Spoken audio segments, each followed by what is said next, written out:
Assalamualaikum warahmatullahi wabarakatuh.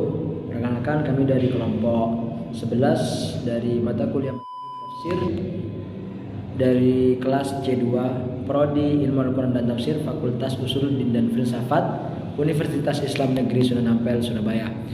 Perkenalkan, nama saya Insan Novel Azhar dengan NIM 0702032047 dan rekan saya Ismi Izza An-Nafsiyah dengan NIM 0703032096. Pada kesempatan kali ini kami mendapatkan tugas di mata kuliah Tafsir Madhabi yang akan membahas tentang salah satu tafsir Sunni pada kitab Al-Kashf wal Bayan an Tafsir Al-Quran karya Imam As-Sa'labi. Beberapa pembahasan yang akan kita sampaikan pada video kali ini. Yang pertama, biografi dari Imam As-Sa'labi, dan yang kedua, guru dan murid dari Imam As-Sa'labi.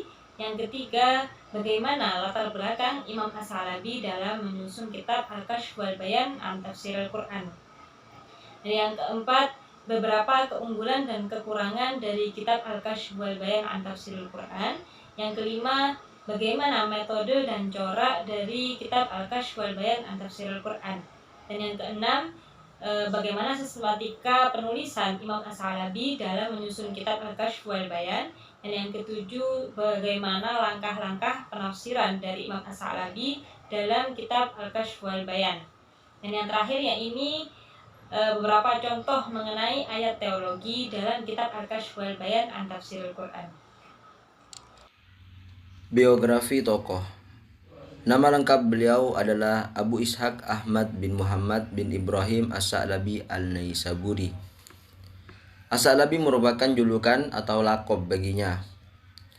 Beliau berasal dari Nisapur, yaitu salah satu daerah di timur laut negara Iran. Ia lahir pada 350 Hijriah dan wafat pada 429 Hijriah. Namun dari beberapa referensi memiliki keterangan yang berbeda. Beliau adalah seorang yang hafid, alim, unggul dalam penguasaan bahasa Arab secara luas. Beliau juga adalah seorang mufassir di era klasik, yang mana salah satu karya tafsirnya berjudul Al-Kashf wal Bayan. Tafsir As-Sa'labi ini memiliki kedudukan penting di kalangan ulama, utamanya sebagai tafsir yang mengutip berbagai riwayat dalam penafsirannya. Hal itu juga sejalan dengan kegemaran beliau, yaitu menuntut ilmu-ilmu keislaman, terutama yang berkaitan dengan tafsir Al-Quran yang bersumber pada periwayatan.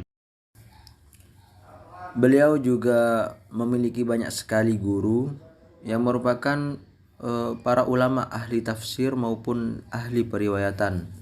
Seperti beberapa di antaranya ialah Abu Bakar Ahmad bin Husain bin Mihran al-Asfihani, yang merupakan seorang pakar ilmu qiraat pada zamannya.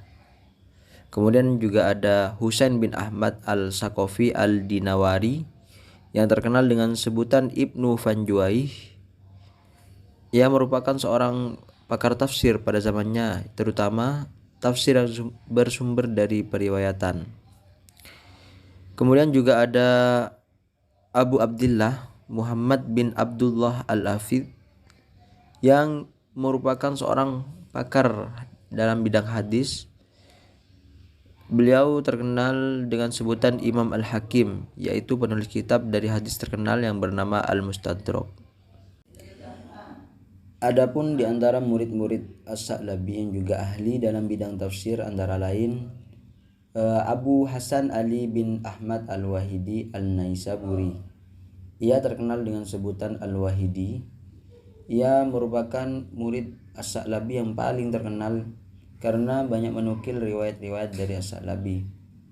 Ia juga menulis kitab tafsir yang diklasifikasikan menjadi 3. Yang pertama Al-Wajiz, kemudian yang kedua Al-Wasid, dan yang ketiga Al-Basid. Dan ada juga Abu Sa'id Ahmad bin Ibrahim Asy-Syuraihi. Ia adalah seorang guru dari penulis tafsir terkenal, yaitu Al-Baghawi. Dan ada juga Abu Masy'ar Abdul Karim bin Abdus Somad Al-Qattan yang merupakan seorang pakar tafsir dan ilmu qiraat pada waktu itu. Dalam muqaddimah tafsirnya, As-Sa'labi telah menjelaskan faktor-faktor yang mendorong pengarangan kitab ini. Yakni setelah sekian banyak buku tafsir yang beliau baca, beliau menilai bahwa tafsir-tafsir tersebut masih memiliki banyak sekali kelemahan, baik dari segi metodologi maupun isi. Ada yang hanya menggunakan metode riwayat, ada yang hanya menggunakan akal, dan ada yang hanya menonjolkan fikih dan bahasa filsafatnya saja. Dari situlah muncul keinginan dari As-Sa'labi untuk menulis kitab tafsir yang lengkap yang juga bisa mencakup ilmu-ilmu yang terkandung dalam Al-Quran dengan pemaparan yang mudah dicerna dan juga mudah dipahami. Kemudian faktor lain dari pengarangan kitab ini juga untuk memenuhi keinginan beberapa kalangan pada waktu itu yang meminta As-Sa'labi agar menulis tafsir Al-Quran secara proporsional yang lebih rinci. Nah, kemudian mulailah ia menulis kitab tafsir dengan mengambil referensi dari guru-guru yang pernah beliau singgahi. Dan akhirnya jadilah kitab tafsir Al-Quran yang beliau kasih nama dengan nama Al-Kasyaf Al-Bayan Tafsir Al-Quran. Kekurangan dan kelebihan kitab. Beberapa kelebihan dari kitab Al-Kasyaf Al-Bayan an Tafsir Al-Quran ini, yang pertama ialah menafsirkan secara analitis. Kemudian yang kedua menggunakan banyak riwayah, bahkan mengutip beberapa syair Arab sehingga memberinya penjelasan yang lebih detail. Dan ada juga pembahasan qiraat di dalam kitab ini.